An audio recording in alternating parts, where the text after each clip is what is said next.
Hey guys, it's your boy Mark, and I'm about to answer my most frequently asked question.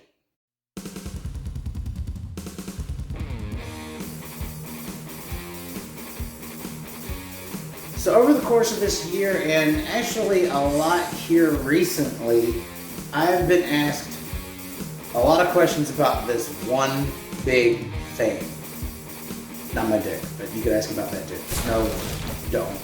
I'll have to find out and then I'll get the doghouse. Anyhow, it's about malevolent force. It's when is Malevolent Force coming back? When's the next Malevolent Force record? It better be Malevolent Force. Or, why aren't you doing Malevolent Force? And for those of you that don't know about Malevolent Force, here's a little backstory. Malevolent Force was my first serious musical project. It started back in the summer of 2009. I was getting honestly really fed up of the scene in the local area at the time, which was really different than it is now. Back then, about 10 years back or more, all the musicians in the area were just trying to chase, the trend and sound like all the other bands that were trending at the time. A lot of, there's nothing wrong with these genres of music. It just wasn't for me. It was the post-hardcore. It was the screamo. It was less about melodies, less about clean singing, and more about, breakdowns and rhythm playing. And while all that's important and great, nobody cared if you could, properly play a lead or rip a guitar solo, or really it wasn't even that much about the composition. It was about being in. And I was open-minded at the time, and I kept putting myself into these situations thinking that, I could make a difference and, put my spin on things, but it just turned out to be not for me. And there was a lot of issue with flaky musicians at times, bandmates that didn't show up, band practices being all about seeing how much beer you can chug instead of playing music. And then it was a lot of clashing musical differences. So I was like, you know what? I want to do my own thing, and I don't care if I have to do it by myself, and I did. So Malevolent Force is, not unlike what I'm doing now. At the time, I really had this vision of combining 80s new wave of British heavy metal and European power metal, which were my two biggest influences. Bands like Judas Priest and Saxon, meet bands like Hammerfall, Primal Fear, Accept, Wolf, those guys. And I wanted to see if it could happen, and how it would sound. And I ended up doing just that in my own way. And I'm still inspired by those bands. They're still huge influences. Hammerfall, Priest, all those guys are still big influences on my playing to this day, as well as Kiss, Michael Schenker, some of the older music. But it was really successful. It took off. It took off better than I could have imagined. About a year later, I had some rough demos up on MySpace. Yeah, back in MySpace, and for people to listen to, and it was pretty well received. And then, but Malevolent Force's success wasn't just based on the music alone. There came along a guy named Stephen M. Cassidy, that got in contact with me. And he had his own, he still does, have his own independent record label in Missouri, Palace Records 86 Music. And I don't even remember how this conversation happened, but ended up talking about, music and stuff like that. And he really dug what I had out at the time.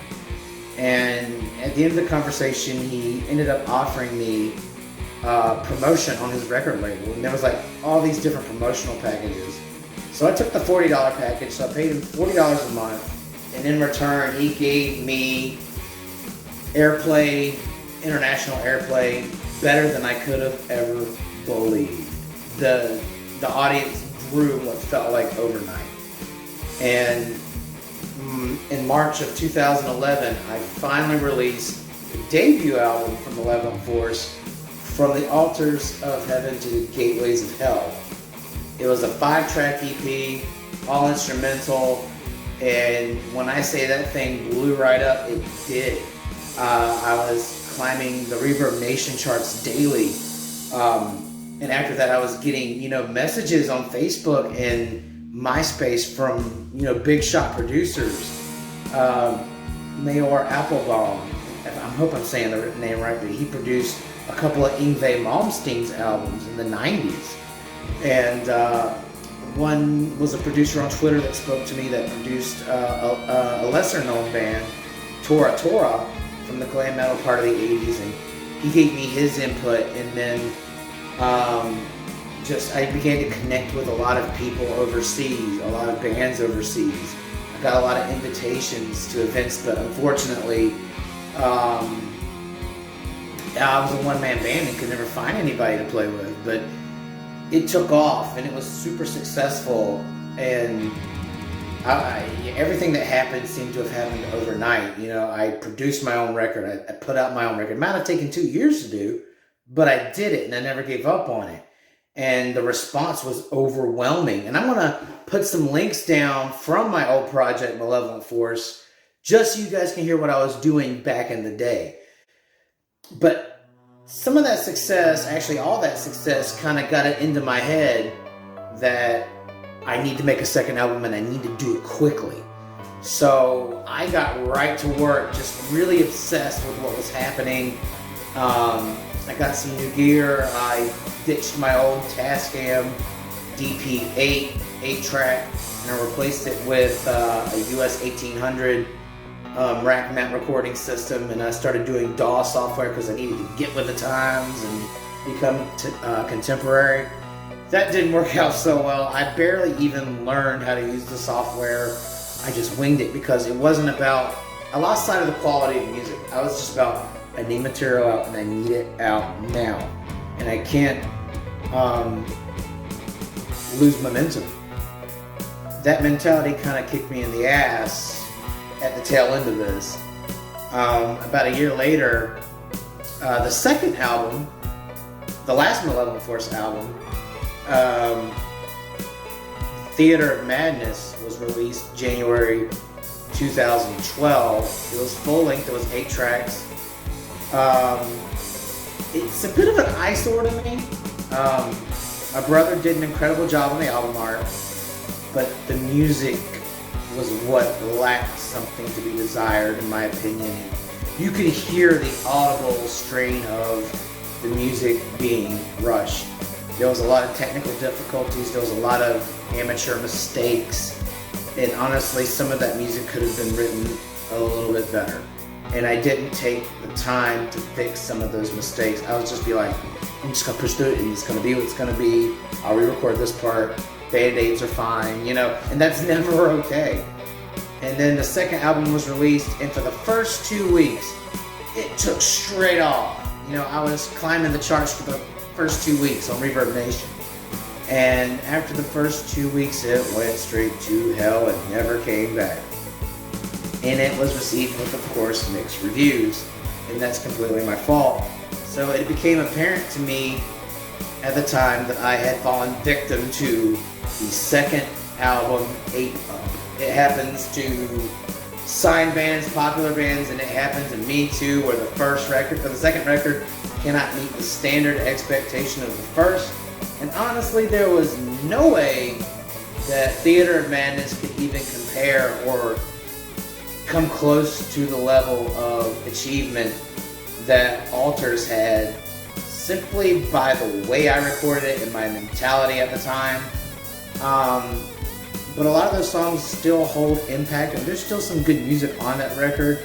It's just some of the deep cuts I still cringe at. So I decided to take a little time off, and I found some really great musicians. One I worked with at a prior job I found a bass player and a real singer, and we all kind of had a great personal connection, and that ended up in being a brotherhood and a musical relationship that lasted nearly 10 years.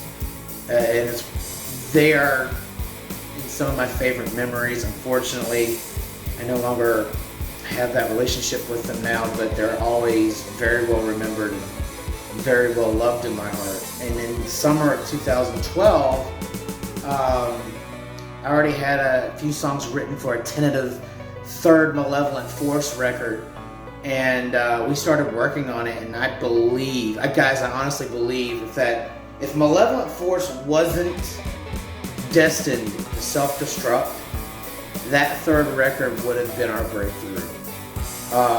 It would have gotten us a chance to land a big-time gig. And I still have some of those tracks from the third record, that are skeletons. They're missing the bass and they're missing the vocals, but just from what I have, I still think those songs would stand the test of time if they were still released today, if I just decided on a whim to re-record them and put them out. That third record would have been a real game changer for us, and it was destined not to happen. I mean, and it wasn't due to any kind of infighting or drama in the band. It was just life happened to all of us individually around the same time. I found out I was going to be expecting a child. I was going to be a father, so my priorities changed. And then life changes, big life changes happened to the singer and the bass player.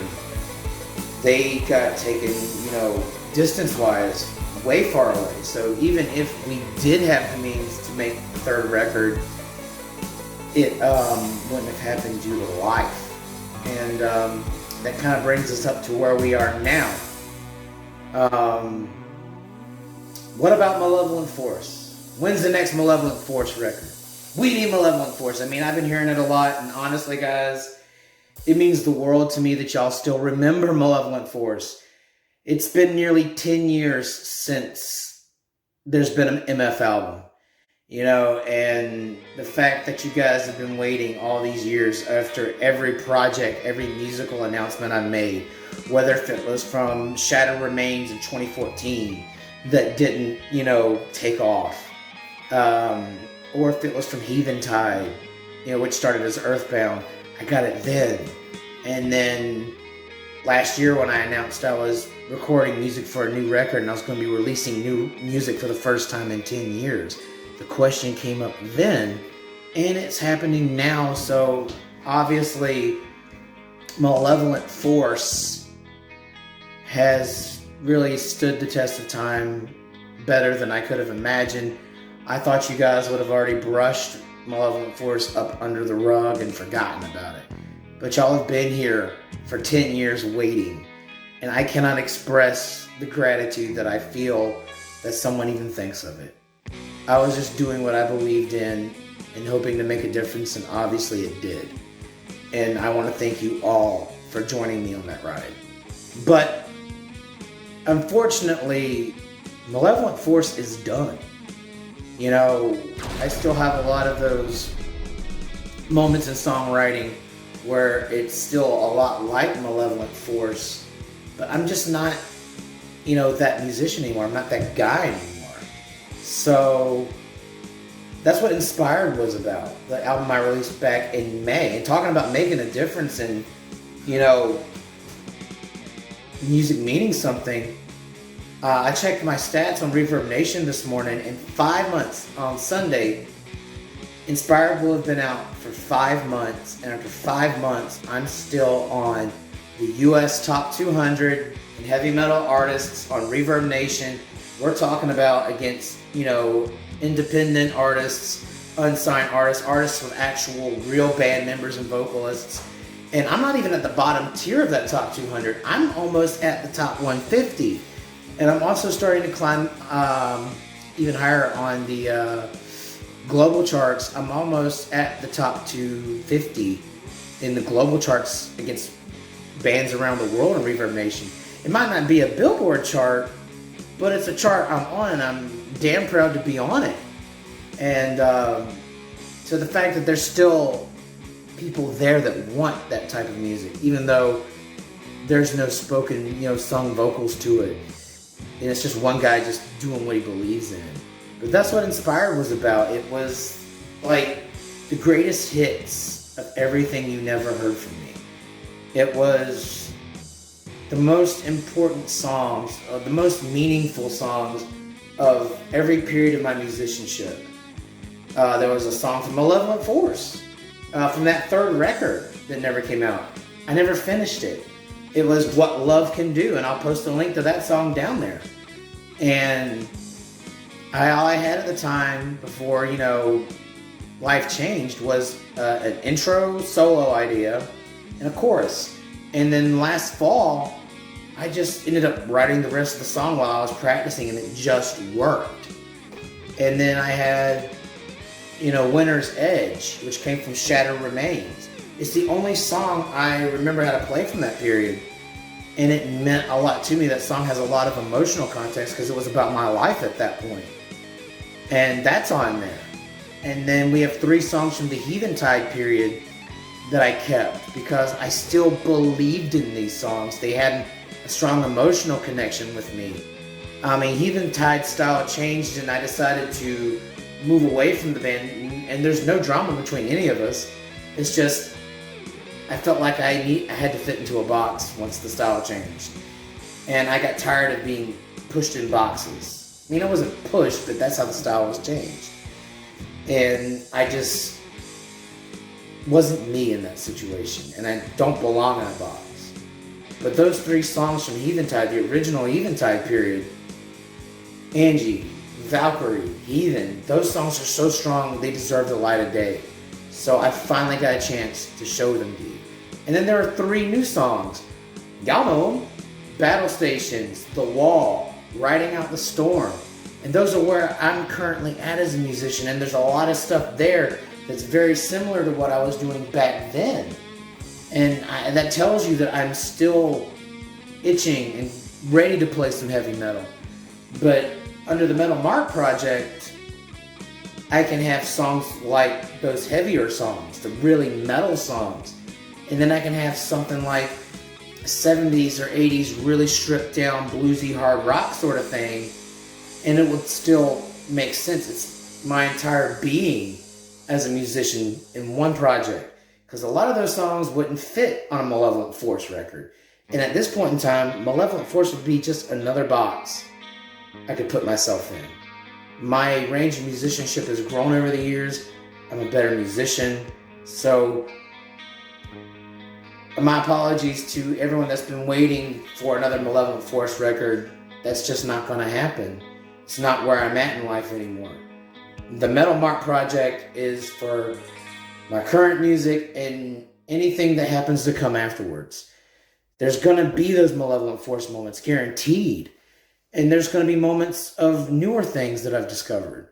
Newer things that I have a love for playing. I've rediscovered older bands, and I've taken a liking to playing more of the classic hard rock. So you're going to have all of that. And I feel very strong about being true to integrity. And that's what the Metal Marc project's about. It's about integrity. So you'll be getting me, all of me, as a musician, not just a part of me. Every record is everything of who I am, and I think you guys deserve that. So long story short, Malevolent Force is a thing of the past, but I appreciate all of you who brought it into the future. Everything from here on out is going to be the Metal Marc project. And yeah, I can't wait to announce, whenever there's time for new music to get it out to y'all. Again, thanks for the support. I hope you enjoy the video, and I hope this answers your questions. Any comments or anything, leave it down below. Again, I'm going to be sending you guys links to some of the songs that I mentioned here from Malevolent Force and from now. I've been Mark. You've been great. I'll see y'all next time.